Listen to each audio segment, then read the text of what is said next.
आरंभ कले 4 वर्ष पर्यंत 3-4 वर्ष हो कोरोना समय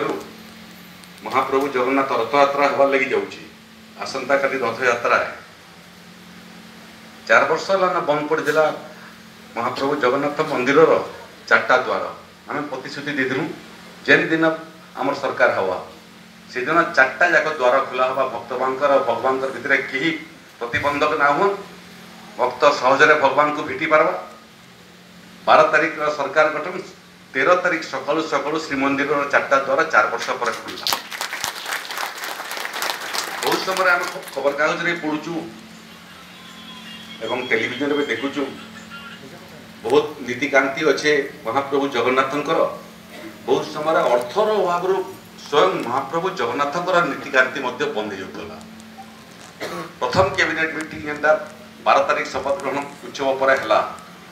से सरकार निष्पत्ति कले जे प्रथम पर्यायर 500 कोटी टंका श्रीमंदिर परिचालना कमिटी के देवे केनसी नीतिकांति महाप्रभु बंद ना हवा तृतीय निष्पत्ति